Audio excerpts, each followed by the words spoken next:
Moi, j'ai une foi en l'Afrique. C'est tout. Et je fais ce qui me semble bon pour l'Afrique. C'est ça que je fais. Le reste, c'est pas important. Celui qui veut être riche, il ne faut pas qu'il vienne faire la politique. Si quelqu'un fait la politique et qu'il devient riche, c'est qu'il est voleur. La politique n'est pas là pour enrichir les gens. En politique, on te donne les moyens pour que tu vives correctement, mais il y a un travail à faire. Si celui qui veut être riche, il fait des affaires. Il ne devient pas professeur, il ne devient pas journaliste, il ne devient pas caméraman, il ne devient pas homme politique. Ce n'est pas des métiers où on devient riche, ça. Ce n'est pas des métiers où on devient riche. Ça, c'est la première leçon que je voulais tirer. La deuxième leçon, c'est que tu peux partir de zéro et tu peux arriver au sommet. Pourvu que tu saches dès le départ où tu veux aller. Et que tu prennes les moyens pour arriver où tu veux arriver. Je me rappelle toujours d'une discussion que j'avais avec mes amis au lycée classique. On était un certain nombre qui voulions devenir président. Chacun dit va devenir président. Et il y en a un qui m'a dit, moi je vais d'abord faire les affaires, parce que sans argent on ne peut pas faire la politique, on ne peut pas devenir président. Et je lui ai dit, moi, c'est parce que je ne vais pas faire les affaires, que je vais être pauvre, que je vais avoir les mains propres et que je vais devenir président. Aujourd'hui, mon ami, il a eu beaucoup d'argent, effectivement. Il a beaucoup d'argent, mais il n'est jamais devenu président.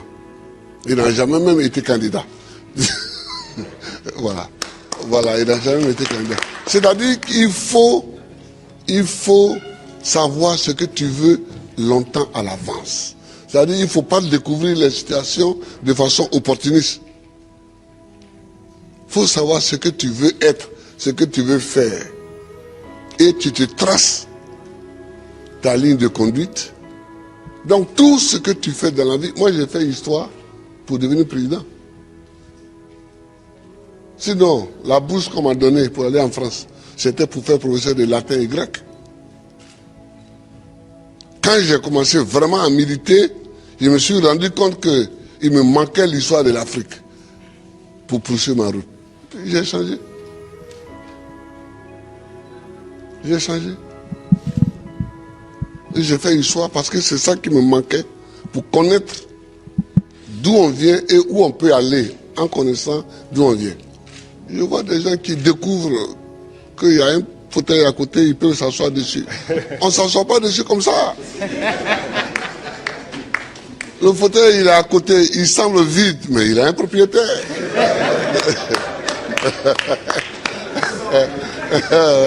Il a un propriétaire. C'est quand tu veux t'asseoir dessus que tu te rends compte qu'il a un propriétaire. Et le propriétaire, il faut savoir que le propriétaire du fauteuil présidentiel, c'est le peuple. Il faut toujours savoir ça, que c'est le peuple. Tu as beau être ce que tu es, si tu ne sais pas que c'est le peuple, et que tu ne te conduis pas en conséquence, tu ne peux pas t'asseoir dessus. C'est tout ça que moi j'ai envie que les Africains sachent. Et puis, il faut aimer son pays, il faut aimer l'Afrique.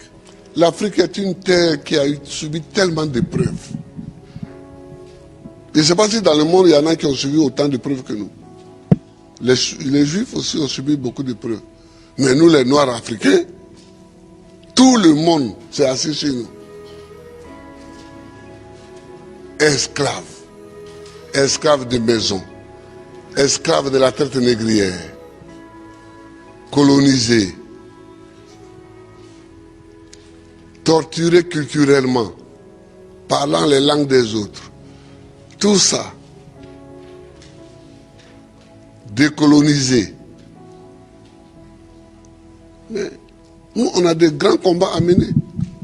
Et les grands combats que nous avons à mener, ce n'est pas pour se venger des gens. C'est pour au moins être homme aussi, comme les autres.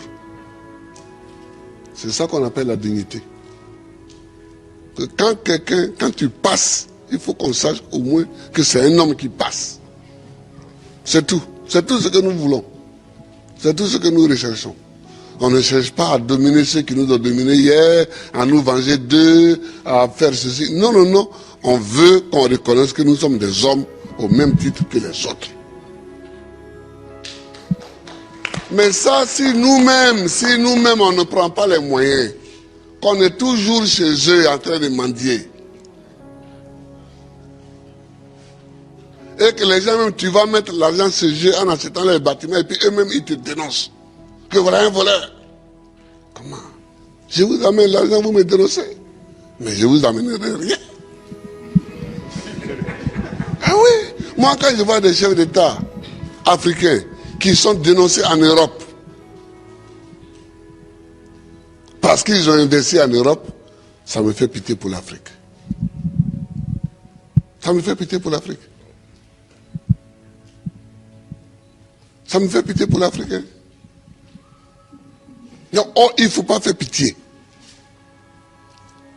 Il ne faut pas faire pitié. Quand tu passes, il faut qu'on dise que voilà un homme qui passe.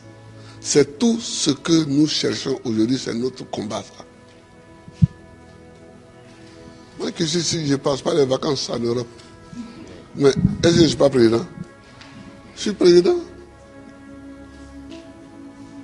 Si je mets mon pied sur un sol européen, c'est qu'il y a une réunion à laquelle je dois participer pour que la Côte d'Ivoire gagne quelque chose. Sinon, je cherche quoi chez les autres? Je ne cherche pas quelque chose chez les autres.